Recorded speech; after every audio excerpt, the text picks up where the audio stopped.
Hello everyone, welcome back to the ICDSoft YouTube channel. In today's episode, we'll explore the world of email security and the significance of SPF, DKIM, and DMARC in the context of the latest requirements introduced in 2024. Email communication has become a cornerstone of our personal and professional lives. However, with the rise of cyber threats and phishing attacks, ensuring the security and authenticity of emails has become paramount. That's why, starting in February 2024, Google and Yahoo have begun implementing stricter standards for sending emails, specifically for those senders who handle a significant volume of messages. Here is the official post from Google on the subject. Starting February 2024, Gmail will require the following for senders who send 5,000 or more messages a day to Gmail accounts. Authenticate outgoing email, avoid sending unwanted or unsolicited email, and make it easy for recipients to unsubscribe. If you scroll down, you would notice that there are two categories: requirements for all senders and requirements for sending 5,000 or more messages per day. The requirements for all senders are to set up SPF or DKIM email authentication for your domain.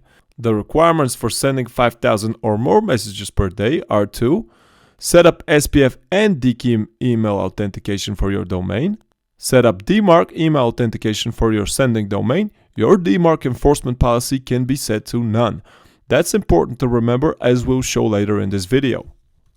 What happens if you fail to meet those requirements? If you don't meet the requirements described in this article, your email might not be delivered as expected or might be marked as spam. And here is Yahoo's blog post on the matter. To help our users to be more confident about an email source, will require senders to implement stronger email authentication, leveraging industry standards such as SPF, DKIM, and DMARC. Let's find out what these acronyms actually mean. SPF stands for Sender Policy Framework. SPF works by publishing a DNS record containing a list of IP addresses and host names that are authorized for sending emails on behalf of your domain. When the recipient's email server receives the email, it looks up the SPF record of the sender's domain that's specified in the return path header of the message. If the message was sent from a server listed in the domain's SPF record, then the message passes the SPF check. If not, then the message fails the SPF check. Let's take a look at an example SPF record. SPF records should be added as TXT type of records, and this is the actual record value. The SPF1 string indicates that this is an SPF type of record, since domains can have multiple TXT records, but they should only have a single SPF record. A and MX are known as sender mechanisms and basically indicate that the IP listed in the domain's A record, as well as hosts defined in the domain's MX records, are allowed senders for the domain. The include mechanism allows the addition of multiple independent domains as permitted senders.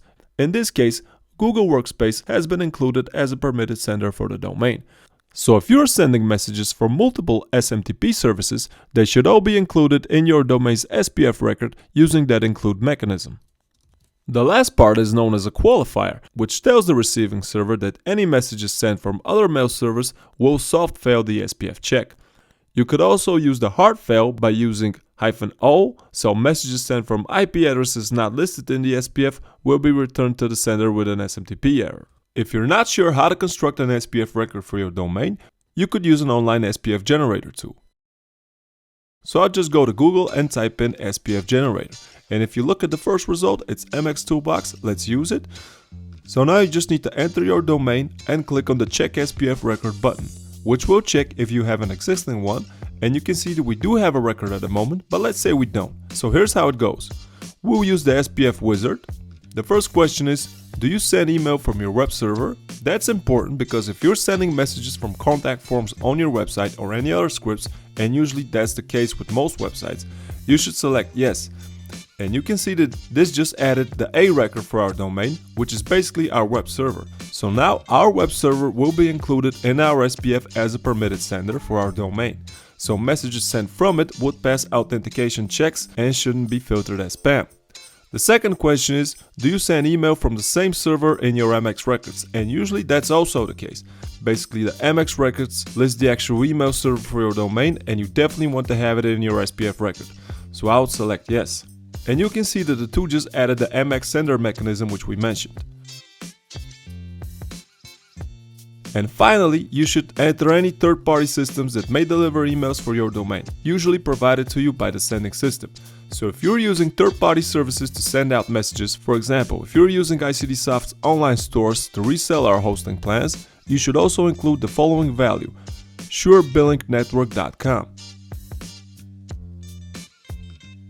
And you can see that the two added it to our SPF using the include mechanism. Again though, these are just examples and you should obtain the actual values from the third-party services that you're using. If you're not using such systems, you can just skip that part. And finally, you would have to set the policy for your SPF record, whether it's strict, neutral, or soft fail. If you use strict, messages that don't pass the SPF check would be rejected by the receiving service, and that could be dangerous if you haven't configured your SPF record correctly. So we'll recommend using the soft fail option, which would still deliver the messages that fail the SPF check, but they should go in the recipient's spam folder. Let's also include the default SPF record for our server. And that's your actual SPF record. You can see that you should add it as a TXT type of record for your root domain. You can see the host name and the actual record value. Now that you have that SPF record, you need to add it at the DNS provider for your domain. Cloudflare is one of the most popular DNS providers out there, so we'll show you how to add the record on their end. If you're using another DNS provider, the interface might be slightly different, but the process should be pretty much the same. Log in at cloudflare.com. Select your domain, navigate to the DNS menu, scroll down to the DNS management section where you'll find the different records currently active for your domain. Press the Add Record button, switch the record type to TXT. The record should be added for the root domain, so enter the add symbol. And now we need to copy the actual record value. So switch back to MX Toolbox and let's copy the record value and paste it at Cloudflare.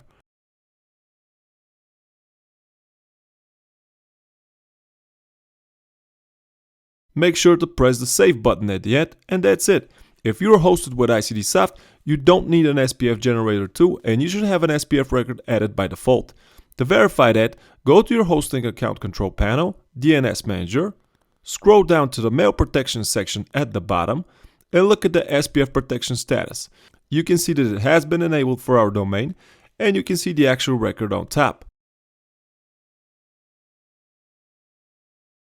If for some reason the SPF protection hasn't been enabled for your account, you can just press the enable button that would appear next to it, and that will add the necessary DNS record. It's important to outline that this SPF record is only active if your domain uses the actual name servers associated with your hosting account. You can see the notice on top. The name servers for this server are and the actual values. In case your domain is not configured with these name servers, you would see a warning here. If that's the case, then you would have to copy the SPF record over to your actual DNS provider using their DNS management interface. Now let's talk about DKIM, which stands for Domain Keys Identified Mail. DKIM adds another layer of security by digitally signing emails using cryptographic techniques. When you send an email with DKIM, your email server generates a unique signature using a private key associated with your domain. Upon receiving the email, the recipient server retrieves the public key from your domain's DNS records and uses it to verify the signature, ensuring the email's integrity. If the hash string matches, then the message is delivered to the recipient's inbox folder. If the check fails, then the message is filtered as spam. Here is an example of a DKIM record. This part right here is the actual public key, which the receiving server would have to look up and use in order to verify the DKIM signature of your email message. If you're using a third-party email service provider like MailChimp, Google, Microsoft 365, you should obtain your public DKIM key from their online web portal, while the actual private key is stored on their servers. Once you obtain your DKIM record, you should add it to your DNS zone. If you're hosted with ICDSoft, DKIM should be enabled by default for your account. Again, you can confirm that at the DNS Manager in the control panel. Look under the mail protection section. Our email server holds the private key and signs your messages sent through it with that key, while the public key has been added automatically to your DNS zone. So all you need to do is make sure you have the DKIM protection enabled. Again, this is valid only if your domain uses the name servers of the actual hosting account. Otherwise, you need to copy the DKIM record over to your corresponding DNS provider and add it as a TXT type of record. This is how you can easily do it at Cloudflare.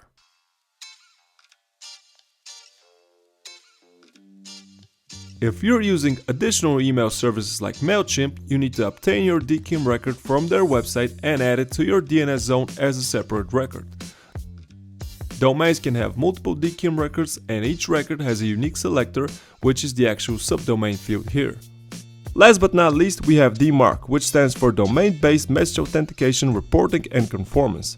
DMARC acts as a policy framework that builds on top of SPF and DKIM, allowing you to specify how email providers handle emails from your domain that don't pass SPF and DKIM checks, such as quarantining or rejecting them. Additionally, DMARC enables domain owners to receive reports detailing email authentication activity, allowing them to monitor and fine-tune their email security measures. Here is an example of a DMARC record. Again, it's a TXT type of record, and the first part signifies that this is in fact a DMARC record. The second part, designated by the P tag, is the actual policy, meaning what action to take if the message fails DMARC. The possible policy options are none, quarantine, or reject. As we mentioned already, Google have stated that having the policy set to none is acceptable, and that's in fact the default value on our end. The third tag, RUA, which is optional, is the email address to send DMARC aggregate reports to. As pointed out in Google's official release, DMARC is only required if you send more than 5,000 messages per day to Gmail accounts. However, having DMARC record is still advisable as it can improve the deliverability of your messages. Furthermore, its adoption among mail providers will probably increase even more in the future. To add DMARC, you can use an online DMARC generator tool. Again, we'll use the one provided by MX Toolbox. Enter your domain, press the Check DMARC Record button. Now let's go through the wizard. How do you want mail that fails DMARC to be treated by the recipient? We recommend that you start with a policy of none, which is reporting mode, and I'll leave it at that. This is also the default policy at ICDSoft. What email address should aggregate DMARC reports be sent to? You can enter your email here and also under the next field to receive forensic DMARC failure reports. You can also leave those fields empty if you don't want to receive such reports. You can see the generated record on the right side. You would have to add it as a new TXT record at your DNS provider. In light of the latest requirements imposed by Google and Yahoo, new domains hosted at ICDSoft will have a default DMARC record added automatically as well. For existing customers, we've simplified the process of enabling DMARC by implementing a one-click option in the Hosting Account Control Panel DNS Manager, Mail Protection. There, you would notice an Enable button next to the DMARC protection status.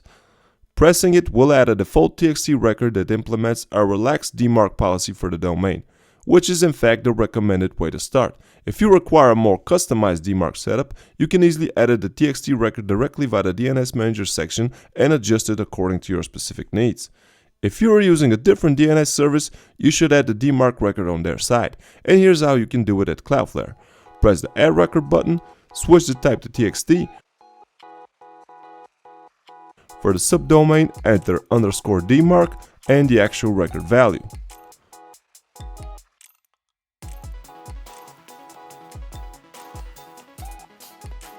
Now that we've added our SPF, DKIM and DMARC records, let's verify them to make sure everything is correct.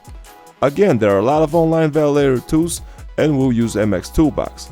Click on the DMARC menu on top and let's enter our domain.